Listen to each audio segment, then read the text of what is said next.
নমস্কার, কেমন আছো সবাই? জয়ের সংসারের আরও একটি নতুন ব্লগে আবারও সবাইকে স্বাগত জানাই।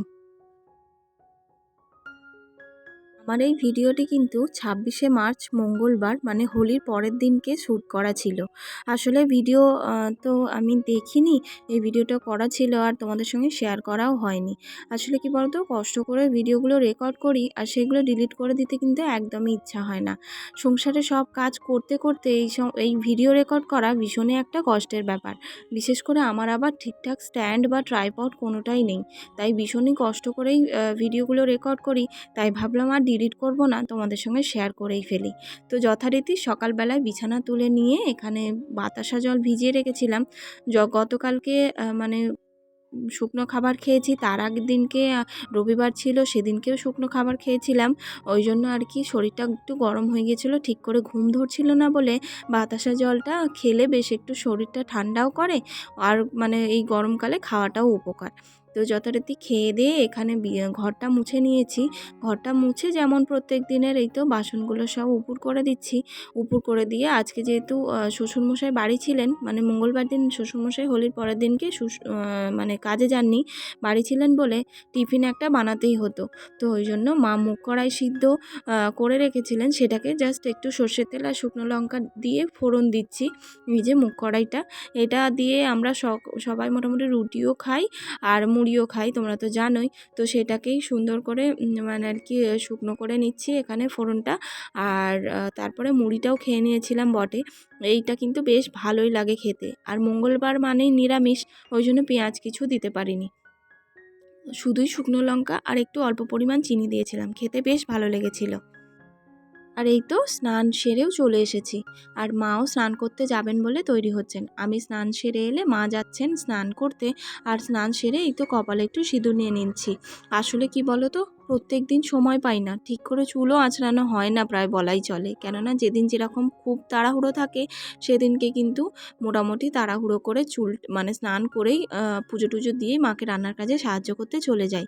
আর এই তো আমি মাকে একটু সবজিটা কেটে দিয়েছিলাম, আর স্নান সেরে মা কিন্তু পুজোটা দিয়ে নিয়েছিলেন। আর তারপরে জামা কাপড় যা ছিল সব কিছু মেলে দিচ্ছি। এই যে এত গরমে মাকে খুব একটা রোদ্দুরে আমি থাকতে দিই না, যেহেতু হাই প্রেশার পেশেন্ট, তো হাই প্রেশার সুগার, মাথা ঘোরার একটা টেন্ডেন্সি থাকে।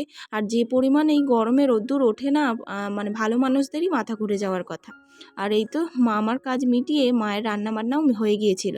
তবে রান্নাবান্নায় ছিল কলমি শাকের চচ্চড়ি, মুগ ডাল, আলু ভাজা আর পটল ভাজা। এই দিনকের ভিডিওটা কিন্তু ওইটুকুই শ্যুট করা ছিল। আর আজ হলো আবারও মঙ্গলবার, মানে হচ্ছে 2রা এপ্রিল। মঙ্গলবার দিন সন্ধেবেলা থেকে আবারও ব্লগটা কন্টিনিউ করেছিলাম। মঙ্গলবার তো নিরামিষই থাকে, তাই দুপুর থেকে আর ভিডিওটা শুরু করিনি। আর এই যে অবস্থা দেখতেই পাচ্ছ, সন্ধেটা দেখিয়েই মাথার মধ্যে এরকম বাম লাগিয়ে শুয়ে পড়লাম। কেন বলো তো, এত পরিমাণ মাইগ্রেনের যন্ত্রণাটা বেড়েছিল, বেশ কিছুক্ষণ মাথার মধ্যে বামটা লাগিয়ে শুয়ে থাকার পর ভাবলাম আমি শুয়ে থাকলে তো আর হবে না, এই যে এখানে রান্নাবান্নাও করতে শুরু করে দিলাম। দুপুরবেলায় মটর কড়াই ভিজিয়ে রেখেছিলাম, আর নিরামিষের দিন কি করব না করব যেন খুঁজেই পাই না, তাই নিরামিষের দিন বেশিরভাগ ছোলার ডাল অথবা এই নিরামিষ ঘুগনিটাই আমি বাড়িতে বানিয়ে থাকি।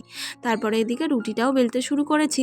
রুটি বেলে রুটিগুলো সেকেও নিচ্ছি। যন্ত্রণাকে উপেক্ষা করে সংসারের কাজ তো আমার মতো কম বেশি সব বাড়ির বউয়েদেরই করতে হয়, তেমন আমিও করি আর কি।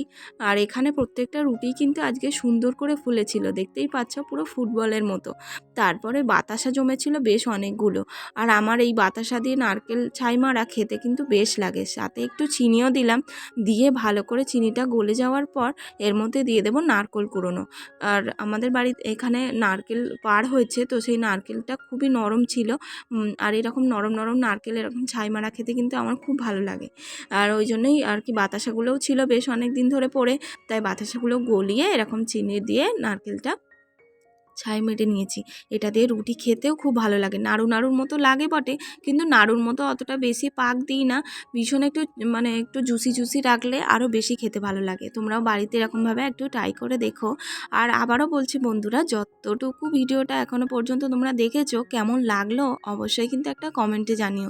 ভালো লাগলে সাথে থেকো, সাবস্ক্রাইব করো আমার চ্যানেলটি। চলো এবারে ঘুগনিটা বানিয়ে ফেলি। ঘুগনি এর আগে একবার শেয়ার করেছি বটে। সর্ষের তেল দিলাম, দিয়ে এর মধ্যে দিয়ে দিলাম গোটা জিরে, কাঁচা লঙ্কা আর সাথে দিয়ে দিলাম কারি পাতা ফোড়ন। তো কারি পাতা ফোড়ন দিয়ে এই ঘুগনিটা বেশ কিন্তু খেতে ভালো লাগে। একবার নিজে বাড়িতে তৈরি করে দেখেছিলাম, সবাই বেশ ভালোই বলেছিল, তারপরে তোমাদের সঙ্গে শেয়ার করছি। তারপরে এর মধ্যে দিয়ে দিলাম জিরে আদা বাটা। তো আমি গুঁড়ো তো দিইনি, একদম পুরো শিলনোড়ায় বেটেই দিয়েছি। তারপরে দিয়ে দিচ্ছি গুঁড়ো মশলা, কাঁচা লঙ্কা দিয়েছি যেহেতু ওই জন্য আর গুঁড়ো লঙ্কা অ্যাড করলাম না। দিয়ে দিলাম হলুদ গুঁড়ো, কাশ্মীরি লঙ্কার গুঁড়ো, আর দিয়ে দিলাম হচ্ছে অল্প পরিমাণ মিট মশলা। তারপরে সব কিছু মশলা একটু জল দিয়ে কষে নিয়ে দিয়ে দিলাম ঝিরিঝিরি করে কেটে রাখা নারকেল, আর স্বাদ মতো একটু চিনি দিয়ে দিলাম, কেন সব স্বাদটা ব্যালেন্স হবে তাই। তারপরে সব কিছু মশলাকে খুব ভালো করে কষিয়ে নেওয়ার পর আগের থেকে যে সিদ্ধ করে রেখেছিলাম ওই মটরটা আর আলুটা, সেটা এর মধ্যে দিয়ে দেব। আর মটর কড়াই আমাদের বাড়িতে একটু গলা গলাই খায়, কেননা শ্বশুরমশাই যেহেতু একটু খেতে সমস্যা হয়, ওই জন্য মটর কড়াই ঘুগনি করার সময় একটু মানে গলে গলে যাবে এরকমভাবে সিদ্ধ করি। তবে ঘুগনি কিন্তু একটু দানা দানা মানে গোটা গোটা মটর থাকবে, তখন সেটাই খেতে ভালো লাগে। তো কিছু করার নেই, বাপির জন্য এরকমভাবেই করতে হয়। তো এই তো সব মশলার সঙ্গে এই কড়াইটা মিশিয়ে দিয়ে টকবক করে ফুটে যাওয়া পর্যন্ত অপেক্ষা করলাম। তারপরে এর মধ্যে দিয়ে দিলাম হচ্ছে স্বাদ মতো নুনটা দিতেই ভুলে গিয়েছিলাম। মোটামুটি সিদ্ধ করেছিলাম একটুখানি নুন দিয়ে, তবে আরেকটু নুন লাগবে বলে আরেকটু নুন দিয়ে ভালো করে নাড়িয়ে নিয়ে দিয়ে দিলাম এক মুঠো ধনেপাতা। এই রান্নাটা কিন্তু আমি নিজের থেকেই আবিষ্কার করেছি বলা যেতে পারে। ভীষণ ভালো লাগে খেতে, বাড়ির সবাই ভীষণ পছন্দ করে।